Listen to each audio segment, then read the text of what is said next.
नमस्कार, welcome to Kuber club YouTube channel. आज के इस वीडियो में हम एक ऐसे पेनी स्टॉक के बारे में बात करेंगे जो कि सिर्फ 9 महीने में ही जिसका शेयर प्राइस 35 गुना से बढ़ गया। और ऐसा फिर क्या हुआ कि अगले सिर्फ 4 महीने में ही शेयर डीलिस्ट होने जा रहा है और जितने भी रिटेल इन्वेस्टर थे सब बुरी तरीके से फंस चुके हैं और उनका पैसा जीरो हो। हम बात कर रहे हैं रोहित फेरोटेक लिमिटेड शेयर के बारे में, जो कि NSE से डीलिस्ट हो गया। और डिलिस्ट होने के लिए रिटेल इन्वेस्टर को एकदम टाइम भी नहीं दिया गया, बिना कोई उन्हें इन्फॉर्म किए ही शेयर को डिलिस्ट कर दिया गया है। उन्हें एग्जिट करने का भी मौका नहीं दिया गया। तो हम ये भी जानेंगे कि किस तरीके से आप ऐसे शेयर से बच सकते हैं, तो वीडियो को पूरा देखिएगा। तो सबसे पहले कोई भी अगर आप पेनी स्टॉक चूज कर रहे हैं तो उसका आप मैक्सिमम चार्ट पैटर्न देखिए, क्या वह अप ट्रेंड में है या डाउन ट्रेंड में है। अगर हम बात करें रोहित फेरोटेक की तो आप देख सकते हैं एक जमाने में इस शेयर का दाम 180 रुपया हुआ करता था, लेकिन धीरे धीरे होकर सिर्फ 90 पैसे रह गया। फिर उसके बाद क्या हुआ, इसमें ऑपरेटर की एंट्री हुई और ऑपरेटर ने इसे 35 गुना 36 गुना कर दिया और उसके बाद उन्होंने अपना शेयर बेचकर निकल गए और रिटेल इन्वेस्टर बहुत बुरी तरीके से इसमें फंस गए। ज़्यादातर पेनी स्टॉक में ऐसा ही होता है, पहले शेयर को बहुत तेजी से बढ़ाया जाता है, उसके बाद जो ऑपरेटर होते हैं वे सेल करके निकल जाते हैं और हमारे प्यारे से रिटेल इन्वेस्टर इसमें फंस जाते हैं।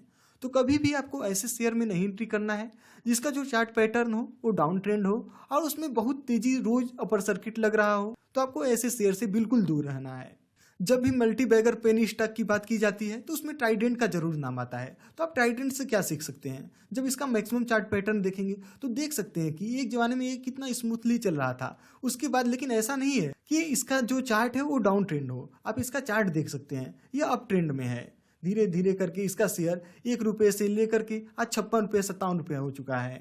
तो आपको ऐसे शेयर को चुनना है। अगर पेनी स्टॉक तो पहली बात आप उससे दूर जितना रह सकते हैं दूर रहिए, लेकिन अगर आप कोई रिसर्च पर्पज से या थोड़ा बहुत रिस्क लेने के लिए अगर आप पेनी स्टॉक लेते हैं तो आप ऐसा शेयर देखिए जो कि अप ट्रेंड में हो। इसके बाद आता है सेकेंड पॉइंट। तो सेकेंड पॉइंट में आप देखेंगे कि जो प्रमोटर हैं उनके पास कितने % की हिस्सेदारी है। तो यहाँ पर आप देख सकते हैं कि 72% का हिस्सेदारी दिख रहा है प्रमोटर का।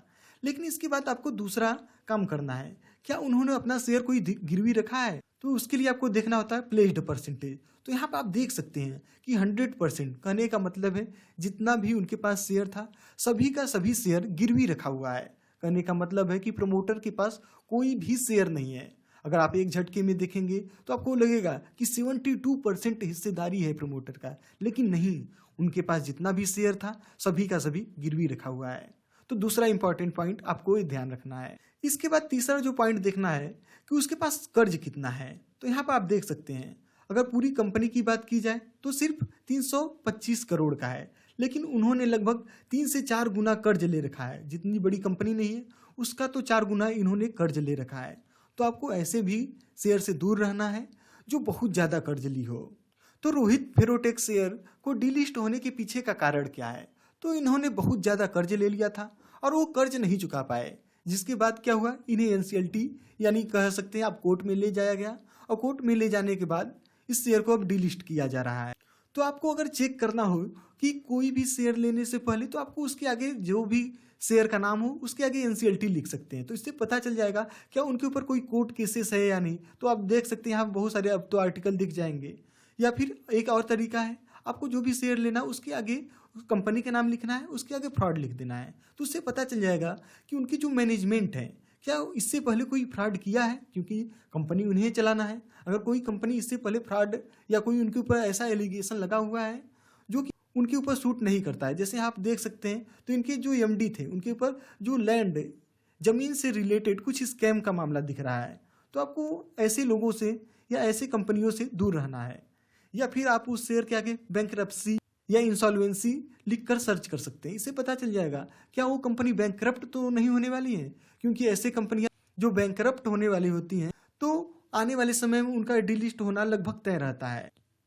तो यही कुछ इंपॉर्टेंट पॉइंट हैं जिन्हें आपको जरूर से ध्यान रखना चाहिए कोई भी पेनी स्टॉक खरीदने से पहले। अगर आप इन्हें नहीं ध्यान रखेंगे तो इसी तरीके से जिस तरीके से रोहित फेरोटेक में बहुत सारे रिटेल इन्वेस्टर हमारे फंसे हुए हैं, उसी तरीके से आप भी फंस सकते हैं और आपका पैसा डूब सकता है। धन्यवाद।